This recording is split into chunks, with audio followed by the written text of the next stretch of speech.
Right. Welcome back to KingWoes Court, episode 30 inbound. Woo! The big trio, and who better to get on to our show than the man himself from Aiseiri, and he is the main man, the creator of Aiseiri, and it is Darragh O'Connor. My man, Ahoy. how are you? Ahoy, how are you, man? Good to I'm be all back. right. Yeah, I love having my friends on this show. I really do, as you Oh know. man, we had a busy day on Saturday, didn't we? Christ on a bike, man. But it was great. But before we go on, let's just introduce that song that we opened up with, and Oh, that was absolutely. Necro Terror from our Aiseiri project. And I don't think those boys have a name for their project, do they? They don't. But Great. it is, of course, some of like my favorite lads to listen to, Tom Moylan and CJ. You know, everyone forgets that CJ was in a Tominade, and Yeah, I forgot he was in a Tominade, and then when he sent me the trash track, I was like, oh, class, this is great. And oh man, Tom Moylan's probably one of the best trash drummers in the country. he is the So best it's just trash like drummer. this is brilliant. Oh Yeah. yeah, he is the best trash drummer in the country. That is not a statement. I think people are going to argue it. And then it has No.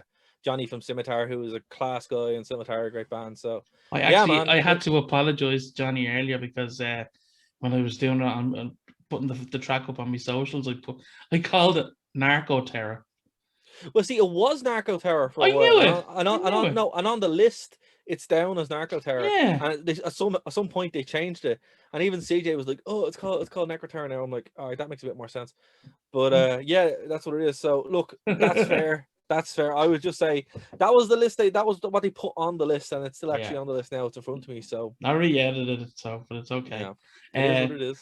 so anyway, yeah, as you were saying, we had a very busy day, yeah, on Saturday Oh man. because we're at a particular stage now. Of course, if in case you haven't realized, this is the one of the few Aiseiri specials that we're going to have on KingWoes Court, Yeah. and I have to say, I'm honored to be able to do this with so many friends and to be able to bring this to the masses, I suppose you could say. Yeah, man. So, It was cool. It was cool. oh Actually, like for a while, like so to set this up, we're um we're a couple of days away from the original like endpoint of the project.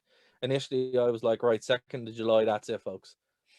And we've extended it out. But a lot of people actually got their tracks in. So as we're sitting here, I think there's like 12 tracks now, ready to go. yeah, And it's not a bad one among them, right? Um, I think the variation and the variety of these tracks are going to shock people to an extent to, oh my god, that's what's there, right? Um, but like we're still not done. Like we're still not we still have a lot more coming or to finish because we said, all right, we'll do a month extension to kind of get some folks who maybe like I know myself, I had some tech problems. Like I as ironic as that sounds, it's true. Uh, fuck you, Apple. So it's like trying to get that stuff sorted is a bit of a nightmare. But yeah, and other people had like, they moved or they couldn't get it finished or whatever. So I was like, right, we'll extend it out. The plus side of that is there's a few more tracks after been added that have just come into existence, and we yeah. also have some special bonus tracks. Which will we tell them what it is, Carl, or will I we just think surprise them? no. I No, think all right, we'll wait. We'll yeah. wait. As an aside for these tracks, we have some surprises to drop on the upcoming. So you're just gonna have to look. The only way you're gonna find out is going to social media. So if you're not following a Sherry social media, YouTube channel, all that kind of stuff, do because that's where you're gonna get all the updates. It's either down. It's a lot of the social media now. I've fixed to just being at All Ireland Metal. I noticed that So yesterday actually. Yeah. yeah, if you put that in now, it's all very consistent and it's all one thing. Yeah. So because the way I see this is, if this ever does happen again, Ashari is the first. No, I know what that look is. That's not mean I'm doing it again. It just means it's there if it needs to be done. So, for How example, many if people mentioned that on their I know a lot of interviews? people, it's a very consistent theme that people keep saying to me. But no, Ashari is like the first album. Let's put it that way, right? And then All Ireland Metal would be the artist. So if it ever happens again or whatever the next project is called, it's going to be that, and it just makes more sense. Yeah. So Shari from this point on is the first album, the Album. first iteration of this. Yeah. For when somebody else picks it up and does it again, who isn't me, you know, that's kind of what it is. So it made more sense to me to do it that way. So that's where social medias now are very consistent. Yeah. So if you want to, you know, join it, you can just search All Ireland Metal and it will pop up, or at All Ireland Metal on Instagram, YouTube, Twitter, and Yeah, we're on everything, I think. we're on everything. But they're all consistent now. I made sure of it. Anyway, so that's where we are. And But here, listen, yeah, do me a sorry. favor. Yeah, we'll talk Yo. about Saturday in a minute. Yo. But I want you to, I know you've probably said it a couple of times, but I really break it down. Like, I mean, we talked about this whole idea. Yeah. You said it to me one evening. I did. Tell the story, go on, because it's a great story. Well, look, to be fair, it's not the first. I'm not the first No. person to come up with this idea, not by a long shot. But you're one of the first to actually see it to fruition. We are the first to see it to fruition. Everyone involved in this project has done something what people said was impossible. Yeah. And at the beginning of lockdown, I know there was an attempt at Rift City. That's right, yeah. You know, Tony set that up, and you know, I remember I joined that and it just didn't go anywhere. I actually was working on a couple of people. That's how I met Damien, and I had him on.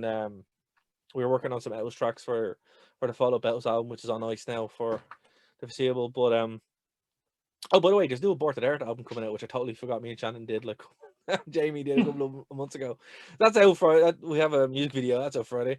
But anyway, yeah, like we were just consistently working on stuff, you know. So, when I saw that and it just dissipated, I was like, right, I'll go off and, you know, work on the next Otis album. And then I literally have that almost done. Like you've heard it, Carl. Like it's almost there. Very but cool. What happened was when we were in the final stages of mixing it, and then I did an Nathan Explosion on it, and I was like, no, I need to change it. I need to fix it.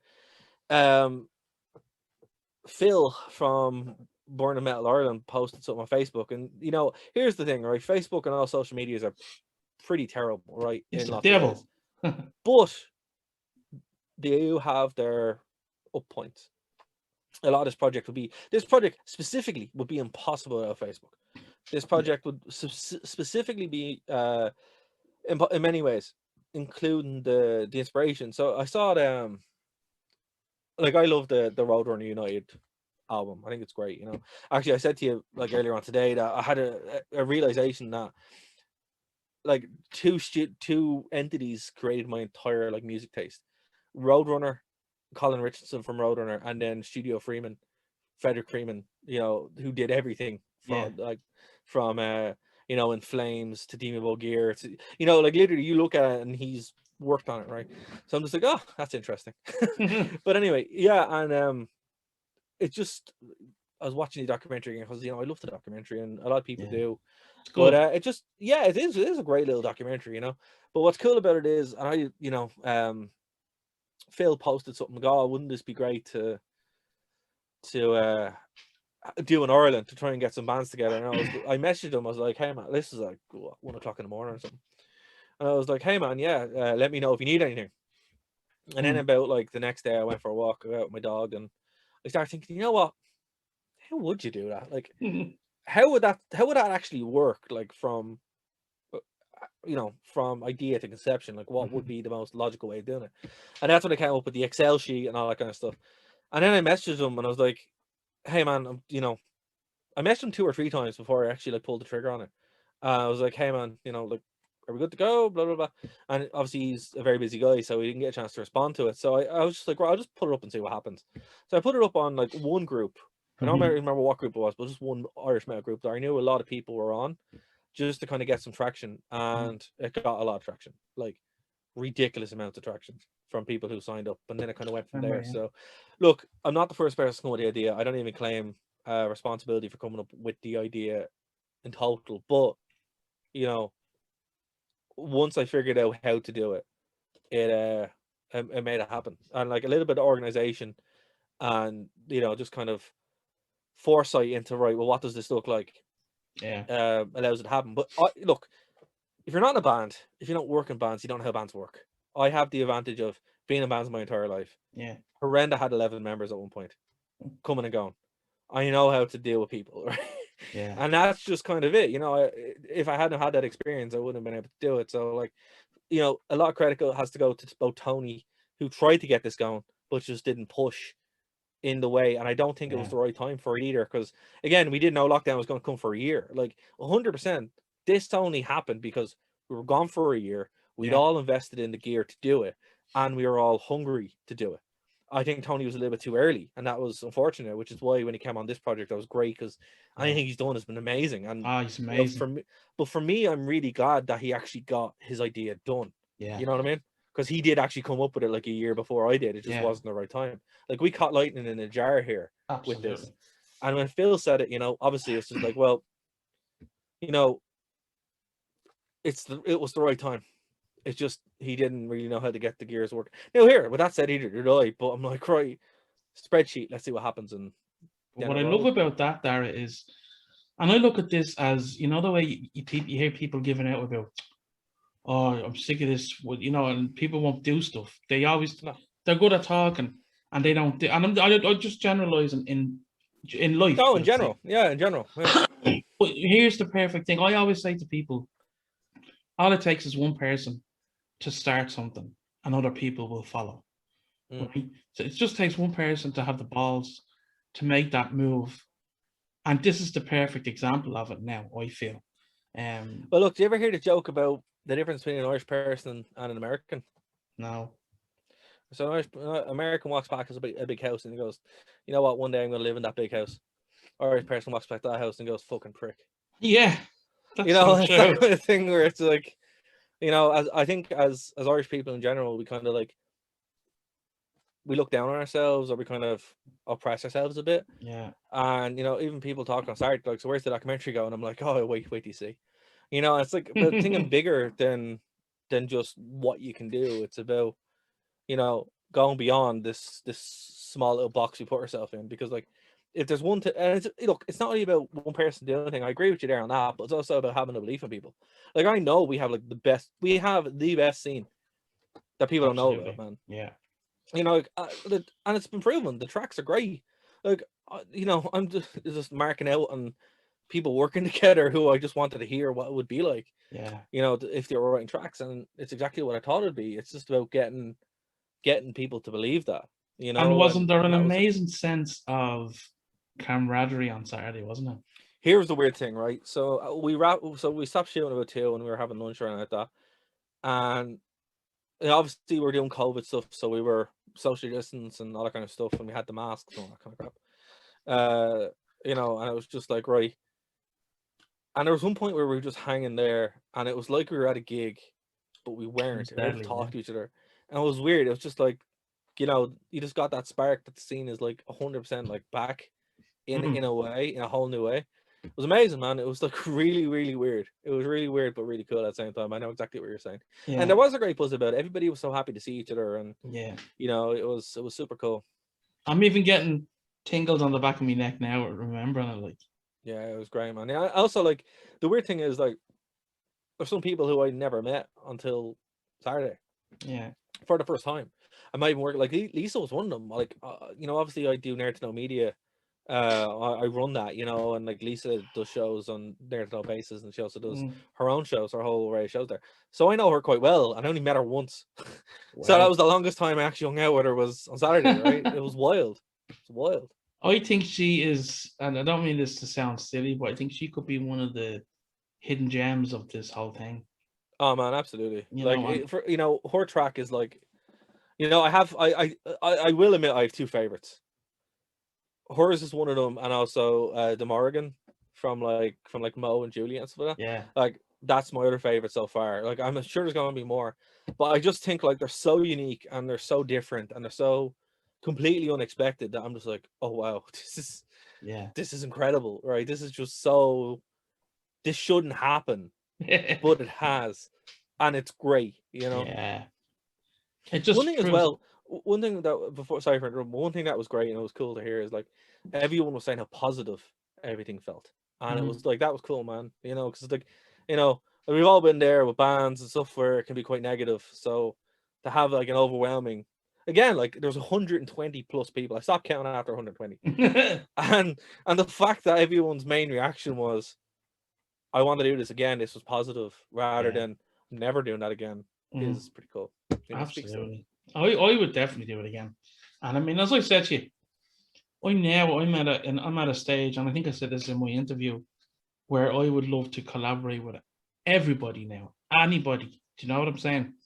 Like I was saying to you, like I'm going to be collaborating with Tomas at some point down the line. That he's black metal. Yep. Do you know what I mean? You know, I'll be working with you, obviously. I'm after getting a whole new band out of this thing as well. Yeah. You know, and same. Just trying to try new things with different styles of metal that I've never had before. But see, man, this is it. Like, this is the thing that I never understood. Like, you know, Horrenda obviously has a rule, not a rule, but it's like it's just a tradition at this point where we always bring in a guest musician, and on anything we ever released, that's kind of been the standard. And it's because it's usually like we're sitting around and going, "Hey, man, did you hear about this? Now check this out. Oh, this is cool. This is cool." And we actually just like listen to other music, not only in the scene but like in general, you know. So and then we tour with whatever, and we'd have them on, and you know, it'd be gas crack, you know. But it's also that kind of sense of working with people and believing that, you know, everyone brings something different to the table. You know, and again, from just going through, like even myself, like when I was in, you know, theories, I was like, I want to work with Actual Symmetry. I want to, you know, do this kind of stuff. When I was in Symmetry, I was with Saint Slaughter. You know, moving around a lot, you know, working with these different people gives you a whole new thing. Like, you know, playing with Saint Slaughter in a trash band is not the same as playing Symmetry Industrial. It's not the same as playing with Legion. It's not the same as playing with Skewered, who's like tech death metal. You know, these are all different things. But by working with different people, now immediately jumping from band to band to band is less cool than working with different people, because it's, you know, a different experience. But what I mean is, everyone who you work with, you pick up something and you understand how to play with it. And I think as a musician, it's one thing that, you know, what's like, you know, Chris Jericho, right? I've always said that your podcast is the Chris Jericho of, you know, Irish metal podcast, right? Because it's the same kind of thing. Thanks.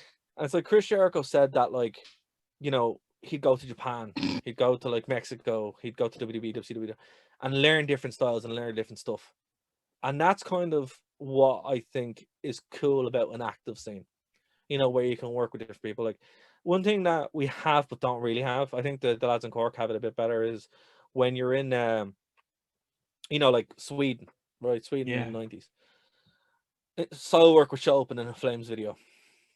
And it'd be normal. You know, like in Finland, you know, Kimberly Goss, who's married to Alexi Leo, is in a band with those two, and Jester Strombad from the Flames. You know, the fact that that's not weird, you know, is one thing that we didn't have, right? And I'm like, for me, I'm like, why is it weird for here? Why can't we all be in side projects? Because we're all deadly. You know what I mean? It's just like, I've always felt that way. Never happened. Yeah, I've always felt that way. I always wanted to get more like that cross-pollination of bands. I really did, like, you know, because you learn different things. Now, don't get me wrong, like you know, being in at one point I was in 5 bands that were gigging. That was a bad idea. I wouldn't recommend that. No, I wouldn't do that now. No, don't do that. However, because you burn yourself out that way. However, working on side projects or being in 2 gigging bands and then doing albums or whatever, that's a much better speed. Like, you know, right now I'm obviously Horrenda's my main thing, right? But I love working with Aborted Earth. It's great. You know, we gig a lot, but sometimes, you know, we kind of cross over. But it isn't too mad, you know. It's like you're not gigging the Fibbers and then running across the gigging the Grand Social, you know. Usually they're together, but I mean, like, it gives you some time to work and edit on different things. Yeah. So like I could do a track with you, I could do a track with Lisa or whatever, you know, and you can kind of do this kind of stuff. And I think everybody now, because they have the confidence and know that, hey, if I do this at home or if I get some studio time, it can work. Yeah. I think that's a massive game changer for a lot of people, or at least I hope it is. It is. No, it's a massive game changer now. And like, I think the dynamic of we have to be in a band together to make music together is outdated. Yeah, it's gone. I think it's been outdated for a while. And like, what I'm saying is, like, how cool is it to be like, hey, who wants to do music? Here's a drum track. Yeah. Someone plays guitar, someone plays drum bass. And that happened even last night on the chat group, didn't it? Absolutely. But here's the thing. I've seen that trying to happen a couple of times before, you know, with different people, and it just would die on the vine. Yeah, But now, since people are like, "Oh, this actually can work," that's a game changer, man. absolutely. We are in for not just having killer live performances when stuff comes back, but also an infusion of new talent, undiscovered talent, people who maybe don't want to play in bands, which fair. There's a couple of people on this project who don't want to play in bands. They just Yeah, like doing this stuff or never got the opportunity. Are now like can be discovered or can have that built in a whole new way. It's like we're getting this second chance really to kind of grow and develop as a scene. absolutely. Yeah. So I think we should go into a track now. Actually, Where we going you with? pick one track for me. All right. And we'll talk about the band. I don't know. Let's go with a Psychosis one then. Right. So we on the project we have as a 2 members of Psychosis in projects, and that's Tom Moylan and Liam Nocter. Yeah. And Tom is Liam is also in another band who we're going to talk about later as well. But Psychosis are one of the best bands in the country. They really, really are. I mean, they've always delivered live. They've always delivered. I don't think I've ever seen a bad show of theirs, you know? Gone a very long time as well. I remember, like, even when I was just starting out in the scene as well, like, they were there. I think I did a gig with them years ago, like 2011. I think so. Right. We were playing, I think it was them. I think we were playing The Village. And, Wow. that was a weird gig. So, yeah, it's a long time now. But they But are going a very long time. Yeah, but we're going to play a track from Psychosis because it's just to give people an idea if they haven't heard of the bands that the projects are in. So this will kind of give a little taste of what flavors are going to be on this forthcoming album, you know. So let's do it. Yeah, this is Psychosis, and we'll talk about it quickly after when we come back. Okay.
Well, there we go. That was Psychosis. What a band.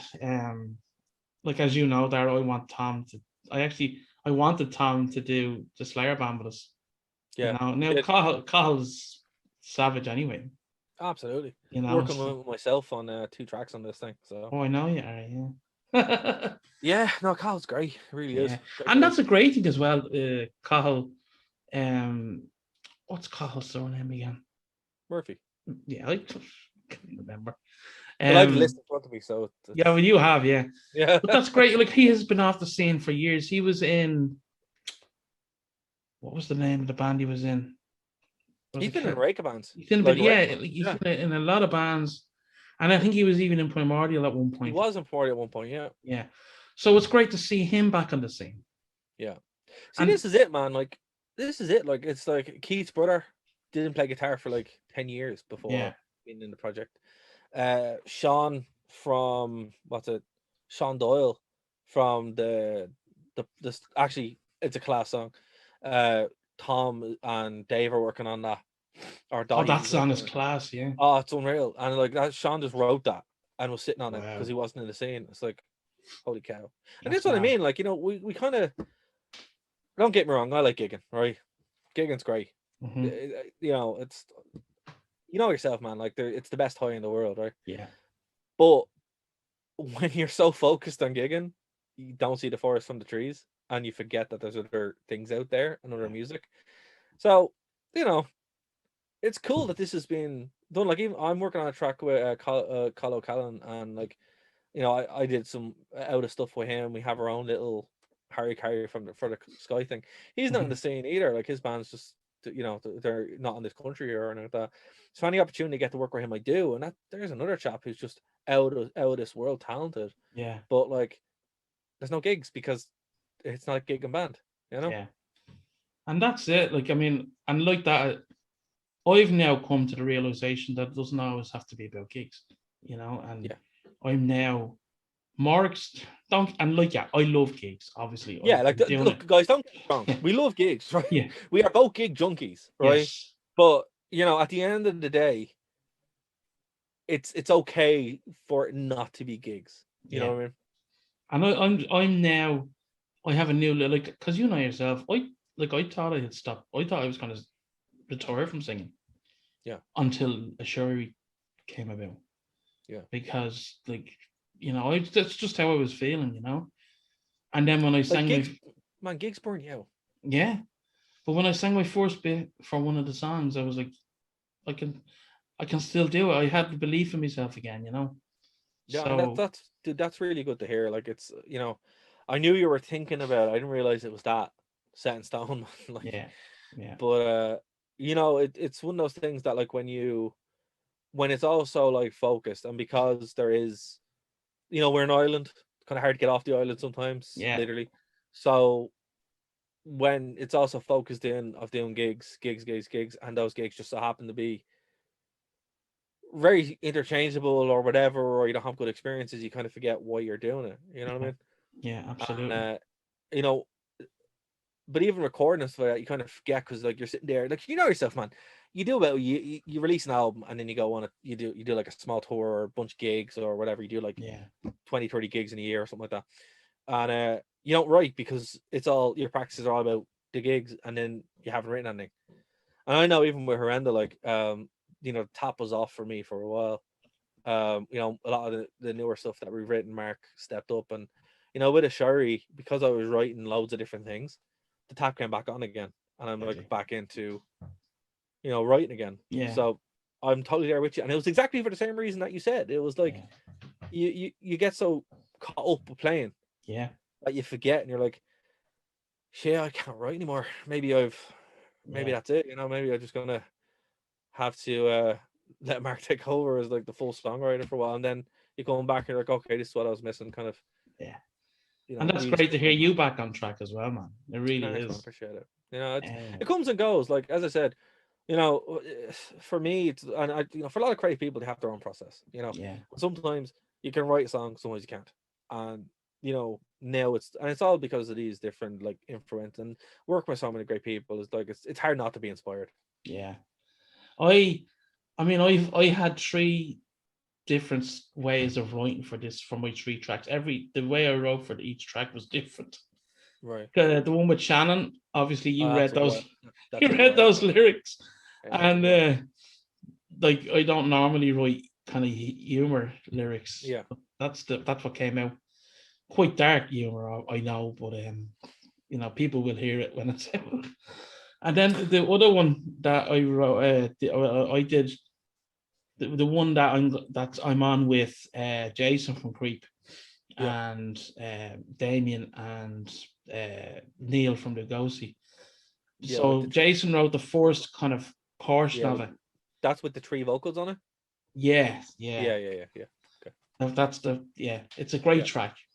But the second half of that I wrote, and like that, I've never kind of collaborated with another lyricist. So that was another way for me to write.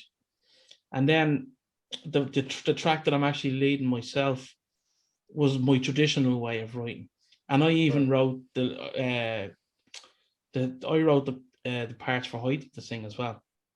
So I totally wrote that song. So like that, it gave it like I was out of my comfort zone in that way. Now the track I'm leading, some people might say, it's very akin to what you play, but it's like to get to that stage, I was out of my comfort zone with other parts, Yeah, well, look, it's like I think there are two, from what I've seen on this so far, people either went into their comfort zone, but then then interpreted it in a new way, or else they went for something completely different. And both of which aren't bad. Like, it's cool. Like, people do what they do. Like, like Necro Terror is like case in point there.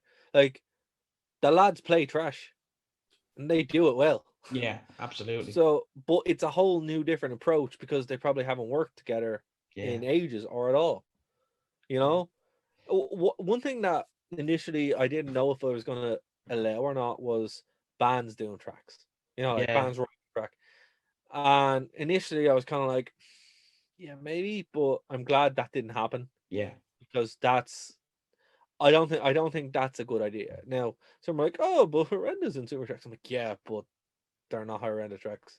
Yeah. You know what I mean? Like, they're not at all. Like, I work, obviously, like, Keith's on some tracks, and Aaron's on 1 or 2 tracks, but like, they're not Horrendous tracks. Exactly, it's not Horrendous. It's a different project. Completely different thing altogether.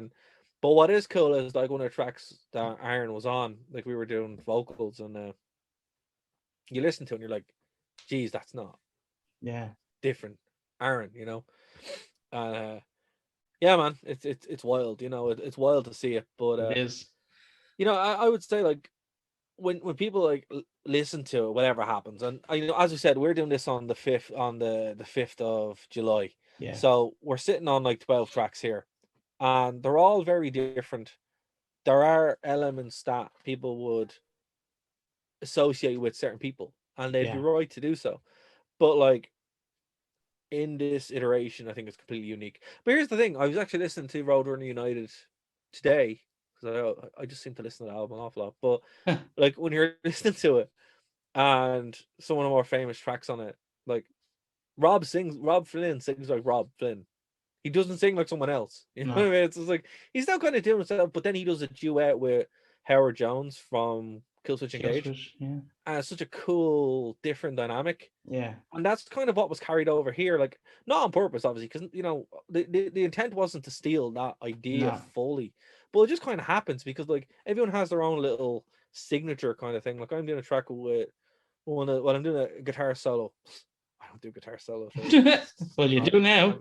I'm not a shredder, but I'm one of the lads from Words That Burn, and I said, hey man, look, I'm not a shredder, but I can do a post solo for you, lead, because I'm more of a lead player in that way. And he loved it.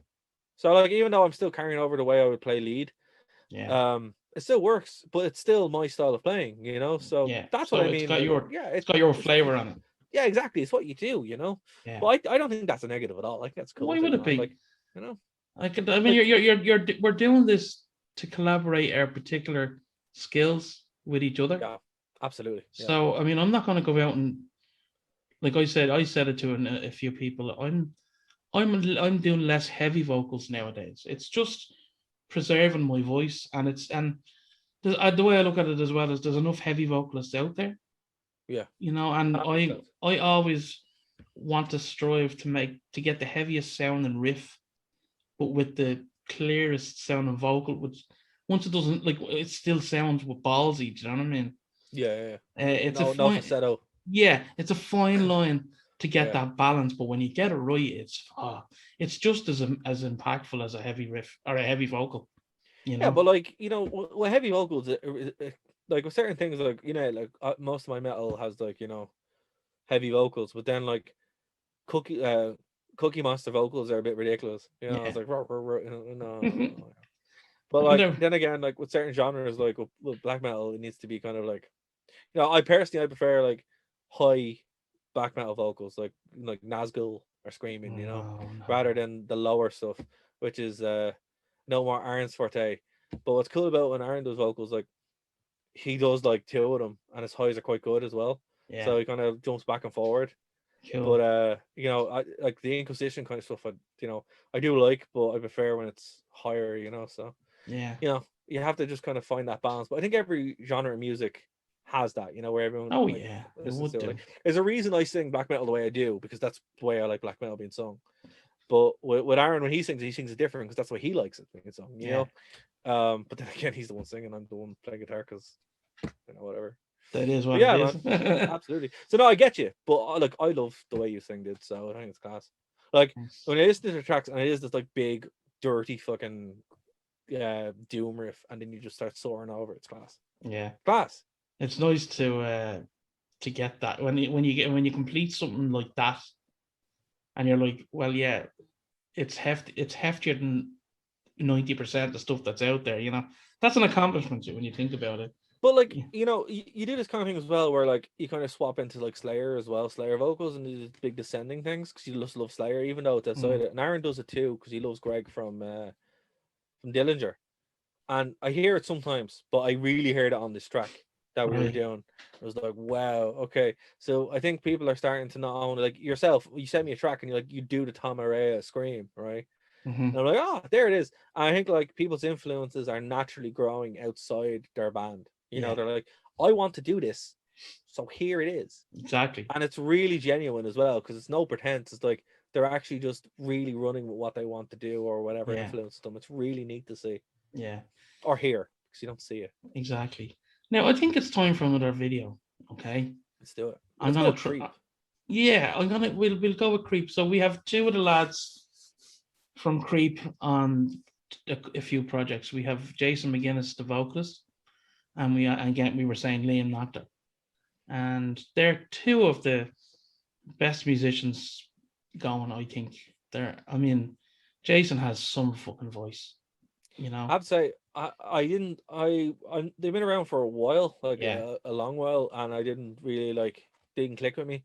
But then their newer stuff was really good. I saw them play with you when they brought you up on stage. Yeah. It's like, man, that was class. So yeah, they just turned into this killer band. And if you haven't checked them out, look, if you like Alice in Chains, you'll really like them, because they really nailed the Alice in Chains grunt stuff, but in the best way. They don't sound derivative. No. I really like all their new stuff that I've heard. That's great. But you guys, it made sense that you guys work together, because you work together so well.